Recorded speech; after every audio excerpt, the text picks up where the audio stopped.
लगभग 3 महीने तक दुनिया को जंग की आग में जलाने वाले देशों के बीच फाइनली पीस डील साइन होने जा रही है। 19 जून को स्विट्जरलैंड के जिनेवा में साइनिंग सेरेमनी होनी है। जब से इस डील के होने की बात सामने आई है, अमेरिका के राष्ट्रपति डोनाल्ड ट्रंप फूले नहीं समा रहे हैं। ऐसा लग रहा है कि जो सोचा था वो मिल गया, जो चाहा था वो पा लिया। एक दिन पहले ही ट्रंप ने अपना 80वां जन्मदिन मनाया है और अब लग रहा है कि खुद ट्रंप खुद को गिफ्ट दे रहे हैं। मतलब गजब चल रहा है। युद्ध भी खुद शुरू किया ट्रंप ने, हॉर्मूज भी खुद ठप करवा दिया इन्होंने और खुद जंग रोककर पीस डील कर रहे हैं। खुद की पीठ भी थपथपा रहे हैं। गजब नेता है डोनाल्ड ट्रंप। इस डील का या यूं कहें कि MOU को अपनी डिप्लोमेटिक जीत बता रहे हैं। ईरान भी यही कह रहा है कि देखो हम झुके नहीं, हम अमेरिका को घुटनों पर ला दिए हैं। लेकिन एक बात आप समझ लीजिए बॉस कि मांडमली में किसी की जीत और किसी की हार नहीं होती। कॉम्प्रोमाइज में ना कोई पक्ष जीतता है और ना हारता है। बस एक को कुछ थोड़ा ज्यादा मिलता है, एक को थोड़ा कम मिल जाता है। ठीक यही इस पीस डील के साथ भी चल रहा है। ट्रंप खुद को चाहे जितनी शाबाशी दे दे बॉस, लेकिन मैसेजिंग तो यही निकल कर आई है कि ईरान ने अपने मन मुताबिक लगभग सारी बातें अमेरिका से मनवा ली। और तो और जो अमेरिका और इजराइल युद्ध से पहले और पूरे युद्ध के दौरान गलबहियां करते हुए दिखाई दे रहे थे, इस डील ने उस रिश्ते में भी खटास और दरार पैदा की। कौन क्या कह रहा है ये आज आपको बतानी।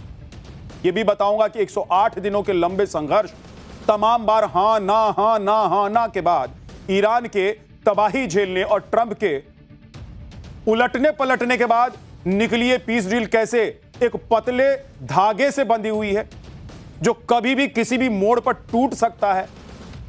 लेकिन जो भी हो, यह समझौता दुनिया के लिए एक राहत की खबर। दुनिया इससे राहत की सांस ले रही है। जंग की वजह से ठप पड़े हॉर्मूज खुलने से पूरी दुनिया पर जो अभी तक प्रेशर एक बना हुआ था ना बॉस, वो कम हो जाए।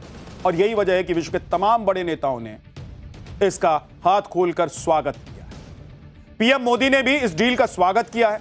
डील की खबर सामने आने के बाद ही कच्चे तेल की कीमत में 4% से ज्यादा की गिरावट भी दर्ज कर ली और इसी के साथ तेल की कीमतें 3 महीनों में सबसे निचले स्तर पर आ गई। शांति समझौते से शेयर बाजार भी बम हो गया है। भारत के लिए LNG लेकर आ रहे कॉमर्शियल वेसल ने भी स्ट्रेट ऑफ हॉर्मूज पार कर लिया। लेकिन जब तक डील साइन नहीं हो जाती तब तक कुछ भी तय नहीं माना जा सकता। डोनाल्ड ट्रंप के बारे में पूरी दुनिया जान गई है कि वो अपने फैसलों को लेकर कितने अनस्टेबल हैं, कितने गंभीर हैं। ऐसे में अगले 60 दिन पूरी दुनिया के लिए बेहद जरूरी और संवेदनशील होने वाले। इन 60 दिनों में क्या क्या होने वाला है, एक एक डील आज पाठशाला में आपके सामने रखूंगा। लेकिन सबसे पहले एक ट्वीट।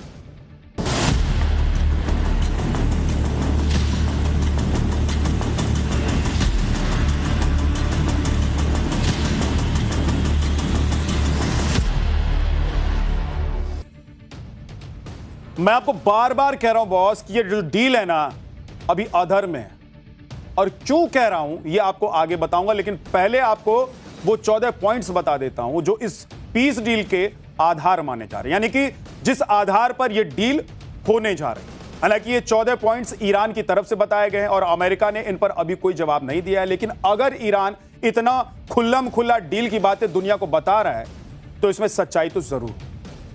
एक बार ये 14 पॉइंट्स क्या हैं वो बता देता हूं आपको, उसके बाद आगे की बात बताऊंगा। लेबनान समेत सभी मोर्चे पर सैन्य कार्रवाई को तुरंत और हमेशा के लिए खत्म करना, ईरान के अंदरूनी मामलों में दखल ना देना और ईरान की संप्रभुता का सम्मान करने का अमेरिका का वादा। 30 दिनों के ब्लॉकेड को पूरी तरीके से खत्म करना, ईरान के आसपास के इलाकों में अमेरिकी सेना को हटाना, 30 दिनों में अंदर ईरान की व्यवस्था के तहत हॉर्मुज स्ट्रेट को फिर से खोलना, ईरान के तेल, पेट्रोकेमिकल उत्पादों और उनसे जुड़े एक्सपोर्ट पर लगी पाबंदियों को हटाना, एनर्जी एक्सपोर्ट से होने वाली कमाई तक ईरान की पूरी पहुंच, ईरान के लिए कम से कम $300 अरब के पुनर्निर्माण प्लान पेश करने का अमेरिका और उनके सहयोगियों का वादा, परमाणु मुद्दों और पाबंदियों में बड़ी राहत पर अंतिम समझौते तक पहुंचने के लिए 60 दिनों की बातचीत का समय, परमाणु हथियार न बनाने के लिए न्यूक्लियर नॉन प्रोलिफरेशन ट्रीटी के तहत ईरान का फिर से वादा और इलाके में सैन्य तैनाती न बढ़ाने और बातचीत के दौरान नई पाबंदियां न लगाने का अमेरिका का वादा। बातचीत के दौरान ईरान की फ्रीज की गई $24 अरब की संपत्ति को जारी करना, जिसमें से आधी रकम बातचीत शुरू होने से पहले जारी की जाएगी। समझौते के लागू होने की निगरानी के लिए एक निगरानी तंत्र बनाना, यूएनएससी के प्रस्ताव के जरिए अंतिम समझौते को मंजूरी दी। अब यह तो हुआ ईरान का वर्जन, लेकिन डील पर अमेरिका भी अपना वर्जन दे रहा है। मतलब डील 1 और वर्जन 2। आपको अमेरिका का क्या वर्जन है वो भी बताने वाला हूं। ट्रंप कह रहे हैं कि पीस डील कंप्लीट हो गई, यानी कि पूरी हो गई, लेकिन ईरान कह रहा है कि नहीं भाई, ये तो अभी सिर्फ MOU है, यानी कि मेमोरेंडम ऑफ अंडरस्टैंडिंग है। अमेरिका कह रहा है कि शांति पूरी तरीके से स्थापित हो गई, लेकिन ईरान कह रहा है कि शांति तो तब आएगी जब अमेरिका इस पर कदम आगे बढ़ाए। यानी कि वॉशिंगटन जिस समझौते को कामयाबी बता रहा है, तेहरान उस पर कह रहा है कि पहले कमिटमेंट दो, उसके बाद आगे की बात बढ़ेगी। ऐसे नहीं चलेगा, जानते हैं आपको, आप कहते कुछ है करते कुछ है, शाम को कुछ बोलेंगे और सुबह फिर कुछ हो जाएगा। इसलिए ईरान चाहता है कि जो भी बातचीत हो उसको लेकर MOU हो, एक डील साइन। बॉस, ये ट्रंप के डेप्यूटी हैं, इनकी बात सुनकर एक बार को तो यह भी लग रहा है कि अमेरिका इस पूरी स्थिति में कहीं से भी कमांडिंग पोजीशन में है। हमारे यहां इसे चिरौरी कहना लोग पसंद करते हैं, चिरौरी कहते हैं लोग इसे। कहां तो ईरान से अनकंडीशनल सरेंडर करवाने चले थे, और देखिए अब हुआ क्या। बातों में आई इस नरमी की वजह साफ है कि मिडिल ईस्ट में शांति स्थापित हो, इसकी जितनी जरूरत ईरान और पूरी दुनिया को हो, उतनी ही जरूरत अमेरिका को भी है। लेकिन इतने दिन, इतने तमाम तामझाम के बाद, इतनी मातापच्ची करने के बाद भी कोई क्लियर ग्राउंड अभी भी निकल कर नहीं आया, दिखाई नहीं दे रहा है, जिसके आधार पर यह कहा जा सकता है कि हाँ भाई, दोनों पार्टियों में बात पक्की हो गई है। हिजबुल्लाह पर कोई क्लियरिटी अभी तक नहीं है। पूरी डील पर इजराइल का स्टैंड क्या है यह अभी तक क्लियर नहीं हुआ है। ईरान पर लगे सेंसर हटेंगे, कब हटेंगे इसका कोई जवाब अभी तक नहीं मिला है। अगर 60 दिन बाद बातचीत फिर फेल हो गई तो ऐसे मौके पर फिर क्या होगा, यह भी अभी तक नहीं किसी ने कुछ बोला है। और सबसे बड़ी बात और सबसे बड़ा सवाल जिसका जवाब अभी तक नहीं मिला है, वो ईरान के यूरेनियम के बारे में है कि आखिरकार ईरान के एनरिच्ड यूरेनियम का क्या होगा। ईरान पर अटैक करने के पीछे अमेरिका का सबसे बड़ा जो तर्क था, अमेरिका और इजराइल का, यही था ना जी, कि ईरान को न्यूक्लियर हथियार नहीं बनाने देंगे और कैसे भी करके उसके पास से एनरिच्ड यूरेनियम लेना है। लेकिन 108 दिन बाद हुआ क्या? ट्रंप कह रहे हैं कि ईरान का 440 kilo highly enriched uranium America लेगा, जिस पर ईरान की तरफ से जवाब आया है कि इस यूरेनियम को विदेश भेजना संभव नहीं है, असंभव है। अब अमेरिका आगे क्या करेगा यह भी देखने वाली बात है। क्या अमेरिका ईरान के यूरेनियम को किसी तीसरे देश में भेज देगा? क्या अमेरिका एनरिच्ड यूरेनियम की अनब्लेंडिंग डाउन ब्लेंडिंग करेगा, या फिर अंतरराष्ट्रीय निगरानी में यूरेनियम का यह स्टॉक ईरान में छोड़ दिया जाएगा? क्या होगा अभी तक कुछ समझ में नहीं आ रहा है। आप बताइए कि फिर अमेरिका को मिला क्या? भाई, जिसके लिए युद्ध शुरू किया, दुनिया भर में कोहराम मच गया, जिस वजह से फिर अंत में क्या मिला? टन गोपाल। अभी भी यूरेनियम को लेकर 3 ऑप्शंस दिखाई दे रहे हैं। डोनाल्ड ट्रंप ने पूरी दुनिया पर जंग थोपकर अभी भी कुछ हासिल नहीं किया है। इधर इजराइल में ट्रंप की इस डील को लेकर एकदम बैड डील इसे कहा जा रहा है कि लगभग 3 महीने तक दुनिया को जंग की आग में जलाने वाले देशों के बीच फाइनली पीस डील साइन होने जा रही है। 19 जून को स्विट्जरलैंड के जिनेवा में साइनिंग सेरेमनी होनी है। जब से इस डील के होने की बात सामने आई है, अमेरिका के राष्ट्रपति डोनाल्ड ट्रंप फूले नहीं समा रहे हैं। ऐसा लग रहा है कि जो सोचा था वो मिल गया, जो चाहा था वो पा लिया। एक दिन पहले ही ट्रंप ने अपना 80वां जन्मदिन मनाया है और अब लग रहा है कि खुद ट्रंप खुद को गिफ्ट दे रहे हैं। मतलब गजब चल रहा है। युद्ध भी खुद शुरू किया ट्रंप ने, हॉर्मूज भी खुद ठप करवा दिया इन्होंने, और खुद जंग रोककर पीस डील कर रहे हैं। खुद की पीठ भी थपथपा रहे हैं। गजब नेता है डोनाल्ड ट्रंप। इस डील का, या यूं कहें कि MOU को अपनी डिप्लोमेटिक जीत बता रहे हैं। ईरान भी यही कह रहा है कि देखो हम झुके नहीं, हम अमेरिका को घुटनों पर ला दिए हैं। लेकिन एक बात आप समझ लीजिए बॉस, कि मांडमली में किसी की जीत और किसी की हार नहीं होती। कॉम्प्रोमाइज में ना कोई पक्ष जीतता है और ना हारता है, बस एक को कुछ थोड़ा ज्यादा मिलता है, एक को थोड़ा कम मिल जाता है। ठीक यही इस पीस डील के साथ भी चल रहा है। ट्रंप खुद को चाहे जितनी शाबाशी दे दे बॉस, लेकिन मैसेजिंग तो यही निकल कर आई है कि ईरान ने अपने मन मुताबिक लगभग सारी बातें अमेरिका से मनवा ली। और तो और जो अमेरिका और इजराइल युद्ध से पहले और पूरे युद्ध के दौरान गलबैयां करते हुए दिखाई दे रहे थे, इस डील ने उस रिश्ते में भी खटास और दरार पैदा की। कौन क्या कह रहा है ये आज आपको बतानी। ये भी बताऊंगा कि 108 दिनों के लंबे संघर्ष, तमाम बार हां ना के बाद ईरान के तबाही झेलने और ट्रंप के उलटने पलटने के बाद निकली ये पीस डील कैसे एक पतले धागे से बंधी हुई है, जो कभी भी किसी भी मोड़ पर टूट सकता है।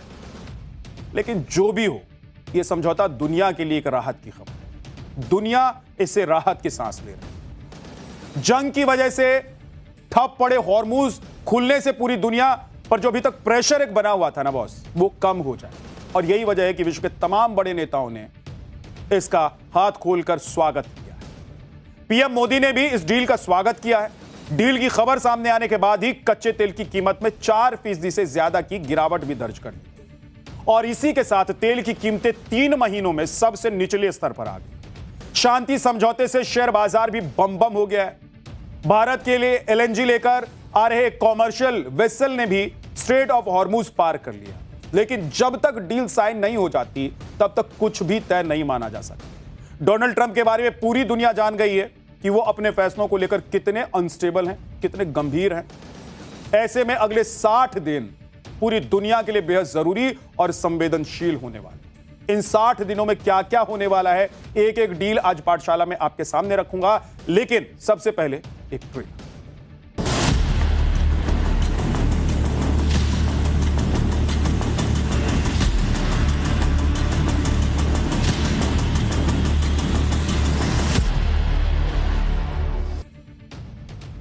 मैं आपको बार बार कह रहा हूं बॉस कि ये जो डील है ना, अभी अधर्म है। और क्यों कह रहा हूं ये आपको आगे बताऊंगा, लेकिन पहले आपको वो 14 पॉइंट्स बता देता हूं जो इस पीस डील के आधार माने जा रहे हैं, यानी कि जिस आधार पर ये डील होने जा रही है। हालांकि ये 14 पॉइंट्स ईरान की तरफ से बताए गए हैं और अमेरिका ने इन पर अभी कोई जवाब नहीं दिया है। लेकिन अगर ईरान इतना खुल्लम खुल्ला डील की बातें दुनिया को बता रहा है तो इसमें सच्चाई तो जरूर है। एक बार ये 14 पॉइंट्स क्या हैं वो बता देता हूं आपको, उसके बाद आगे की बात बताऊंगा। लेबनान समेत सभी मोर्चे पर सैन्य कार्रवाई को तुरंत और हमेशा के लिए खत्म करना, ईरान के अंदरूनी मामलों में दखल ना देना और ईरान की संप्रभुता का सम्मान करने का अमेरिका का वादा। 30 दिनों के ब्लॉकेड को पूरी तरीके से खत्म करना, ईरान के आसपास के इलाकों में अमेरिकी सेना को हटाना, 30 दिनों में अंदर ईरान की व्यवस्था के तहत हॉर्मुज स्ट्रेट को फिर से खोलना, ईरान के तेल, पेट्रोकेमिकल उत्पादों और उनसे जुड़े एक्सपोर्ट पर लगी पाबंदियों को हटाना, एनर्जी एक्सपोर्ट से होने वाली कमाई तक ईरान की पूरी पहुंच, ईरान के लिए कम से कम $300 अरब के पुनर्निर्माण प्लान पेश करने का अमेरिका और उनके सहयोगियों का वादा, परमाणु मुद्दों और पाबंदियों में बड़ी राहत पर अंतिम समझौते तक पहुंचने के लिए 60 दिनों की बातचीत का समय, परमाणु हथियार न बनाने के लिए न्यूक्लियर नॉन प्रोलिफरेशन ट्रीटी के तहत ईरान का फिर से वादा और इलाके में सैन्य तैनाती न बढ़ाने और बातचीत के दौरान नई पाबंदियां न लगाने का अमेरिका का वादा। बातचीत के दौरान ईरान की फ्रीज की गई $24 अरब की संपत्ति को जारी करना, जिसमें से आधी रकम बातचीत शुरू होने से पहले जारी की जाएगी। समझौते के लागू होने की निगरानी के लिए एक निगरानी तंत्र बनाना, यूएनएससी के प्रस्ताव के जरिए अंतिम समझौते को मंजूरी दी। अब यह तो हुआ ईरान का वर्जन, लेकिन डील पर अमेरिका भी अपना वर्जन दे रहा है। मतलब डील 1 और वर्जन 2। आपको अमेरिका का क्या वर्जन है वो भी बताने वाला हूं।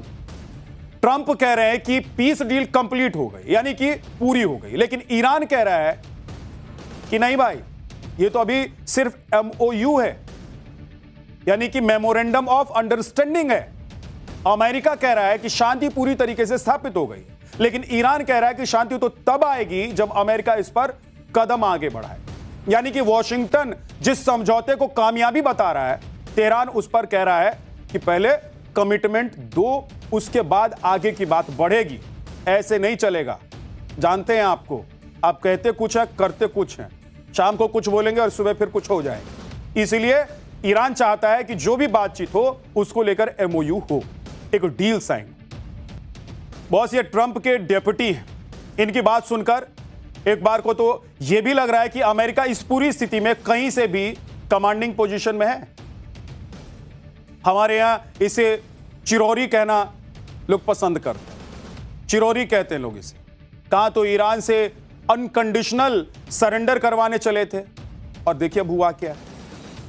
बातों में आई इस नरमी की वजह साफ है कि मिडिल ईस्ट में शांति स्थापित हो, इसकी जितनी जरूरत ईरान और पूरी दुनिया को हो उतनी ही जरूरत अमेरिका को भी है। लेकिन इतने दिन, इतने तमाम तामझाम के बाद, इतनी मातापच्ची करने के बाद भी कोई क्लियर ग्राउंड अभी भी निकल कर नहीं आया, दिखाई नहीं दे रहा है, जिसके आधार पर यह कहा जा सकता है कि हाँ भाई दोनों पार्टियों में बात पक्की हो गई है।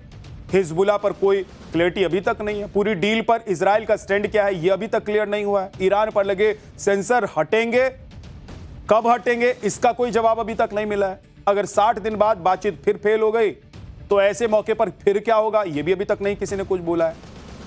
और सबसे बड़ी बात और सबसे बड़ा सवाल जिसका जवाब अभी तक नहीं मिला है वो ईरान के यूरेनियम के बारे में है कि आखिरकार ईरान के एनरिच्ड यूरेनियम का क्या होगा। ईरान पर अटैक करने के पीछे अमेरिका का सबसे बड़ा जो तर्क था, अमेरिका और इजराइल का, यही था ना जी कि ईरान को न्यूक्लियर हथियार नहीं बनाने देंगे और कैसे भी करके उसके पास से एनरिच्ड यूरेनियम लेना है। लेकिन 108 दिन बाद हुआ क्या? ट्रंप कह रहे हैं कि ईरान का 440 kilo highly enriched uranium America लेगा, जिस पर ईरान की तरफ से जवाब आया है कि इस यूरेनियम को विदेश भेजना संभव नहीं है, असंभव है। अब अमेरिका आगे क्या करेगा यह भी देखने वाली बात है। क्या अमेरिका ईरान के यूरेनियम को किसी तीसरे देश में भेज देगा? क्या अमेरिका एनरिच्ड यूरेनियम की अनब्लेंडिंग डाउन ब्लेंडिंग करेगा या फिर अंतरराष्ट्रीय निगरानी में यूरेनियम का यह स्टॉक ईरान में छोड़ दिया जाएगा? क्या होगा अभी तक कुछ समझ में नहीं आ रहा है।